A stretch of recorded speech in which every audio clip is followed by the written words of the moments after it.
actual forma empobrecida de felicidad ha invadido todos los flamencos sociales, incluye las iglesias evangélicas.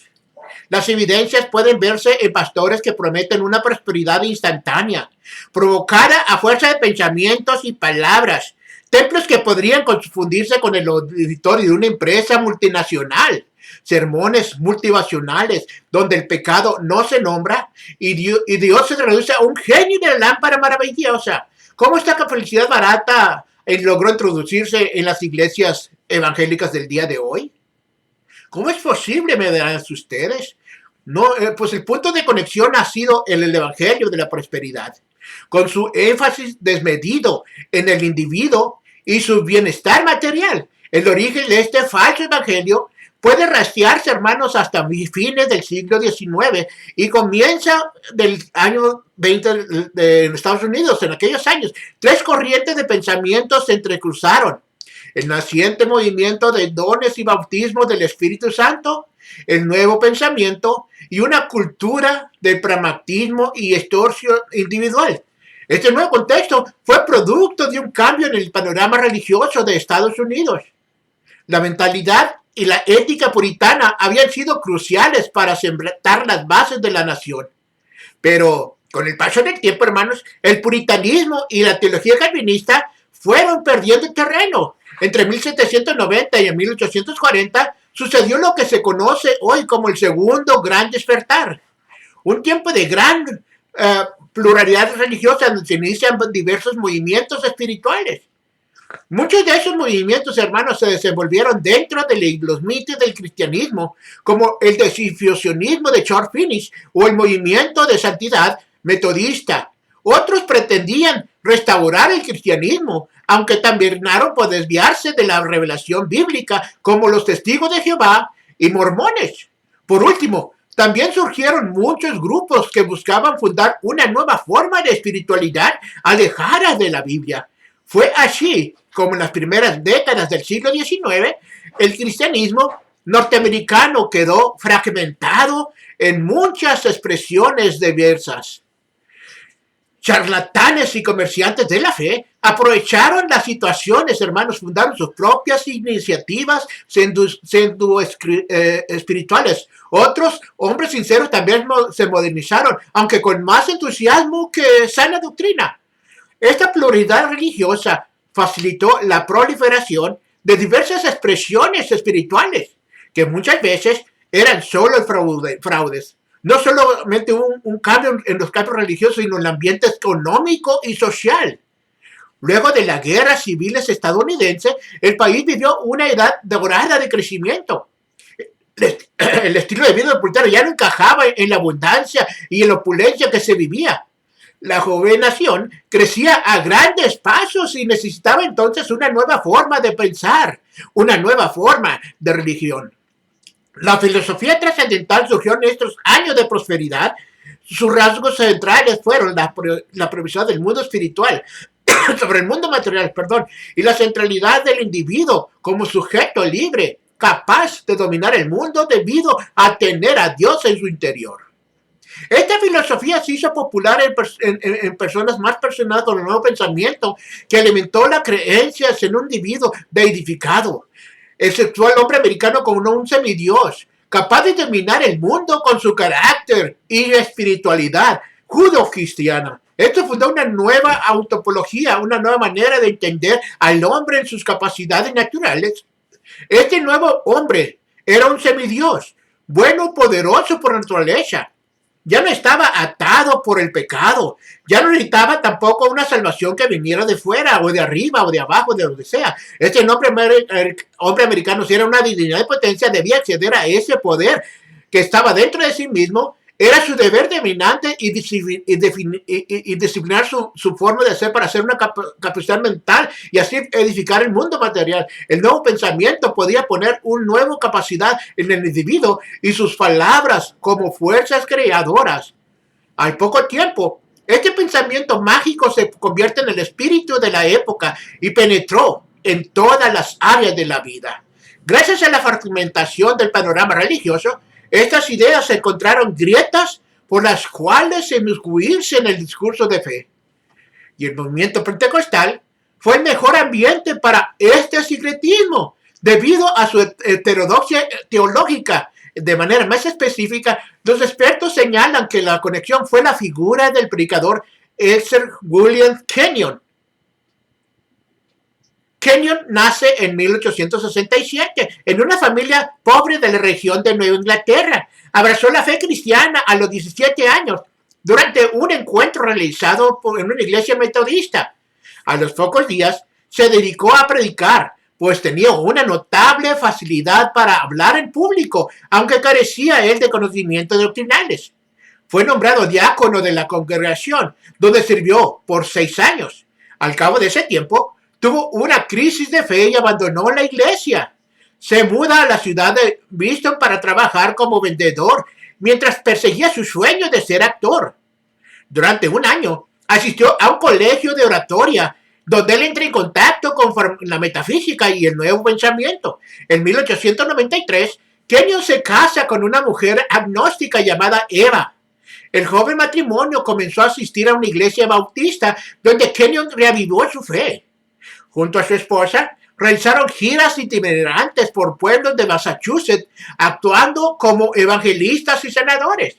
Esta era una época muy usual en la época, prueba de un tiempo. Kenyon se unió a las iglesias bautistas de libre albedrío, de doctrina arminiana. Y así vamos a ir poco a poquito para dar conocimiento sobre la corriente de estas, porque muchas veces la gente no sabe, ¿verdad?, de dónde nacen. Así que fue ordenado ministro y abrazó el movimiento de santidad. Se dedicó a realizar encuentros de sanidad y fundó muchas causas de fe, donde curaba a los enfermos gracias a ejercicios que estimulaban la fe. Y vemos también que abrazó las enseñanzas de Noellana sobre la sanidad completa del creyente. Para Kenyon, la justificación y la santificación sucedían en un mismo y solo acto. Esta salvación completa incluía un acto de conquista legal, por lo cual los creyentes adquirían la capacidad de ejercer poderes espirituales. A partir de este punto, Kenyon empieza a mezclar su cristianismo con enseñanzas del nuevo pensamiento, en especial el énfasis de la mente sobre la materia. Para él, Dios era un espíritu que había creado un mundo espiritual y por lo tanto recibido por las espiritualidades. Lo material era apenas un revestimiento. El evangelio de Kenyon consistía en que la muerte y resurrección de Jesús había restaurado los derechos legales sobre el mundo espiritual. El pecado era una inhabilidad para controlar estas leyes que se reflejaban en pobreza y enfermedades. Entonces, la salvación, según Kenyon, consistía en recuperar los derechos legales sobre el mundo espiritual y dominar las leyes que lo regían. El creyente lleno del Espíritu Santo era una especie de superhombre que se fundía con lo divino. Pero este superhombre aún estaba en etapa de embrión dentro del cristiano, aseguraba Kenyon. Los cristianos debían ejercitarse potencialmente y que llevaban dentro mediante actos de fe. Kenyon creía de todo corazón que los creyentes debían vivir su fe, aún en contradicción, por lo que sus sentidos pudieran decirles a ellos. Debían aprender a ver las verdades espirituales ocultas para desatar las fuerzas que comandaban en el universo. Kenyon se apoyó en el trato de la creación en el primer capítulo del Evangelio de Juan para predicar la importancia de la palabra de Dios. Aquellas primeras palabras creadoras eran las leyes espirituales que regían el mundo, como Dios había hablado el mundo a existencia. La palabra hablada era el patrón de vida para los cristianos por encima de la palabra escrita de la revelación bíblica. La similitud de las enseñanzas de Kenyon con las del Nuevo Pensamiento son evidentes. Solo cambia el contenido, pero el método es el mismo. La confesión positiva que Kenyon llamaba palabra de fe, pero los historiadores no se ponen de acuerdo sobre cuál fue el punto de contacto entre Kenyon y el Nuevo Pensamiento que permitió esta mutable influencia. Algunos apuntan a sus primeros años en Boston y la escuela de oratoria a la que él asistió. Otros destacan sus idas evangelísticas y de sanidad por Massachusetts, donde convivió con sanadores y predicadores de las más diversas procedencias. Sin embargo, Kenyon maduró su enseñanza sobre la palabra de fe en las últimas décadas de su ministerio, cuando se trasladó al estado de Washington. Por todo eso, es difícil de explicar la gran similitud, hermanos, entre Kenyon y el nuevo pensamiento. Todo apunta, hermanos, que tanto uno como el otro bebieron de la misma fuente. Ambos movimientos se nutrieron de este gran clima de pensamiento que exaltaba al hombre americano.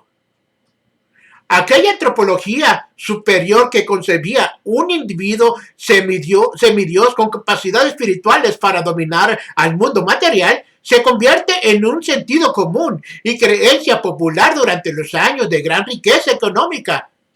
Esto explica entonces la notable coincidencia entre Kenyon y el nuevo pensamiento. La influencia de Kenyon fue modesta durante su vida, aunque logró entrar en contacto con algunas figuras del movimiento pentecostal. En sus primeros años como ministro, Kenyon fue cercano al predicador pentecostal William Dunham, aunque es difícil determinar quién influyó a Ken.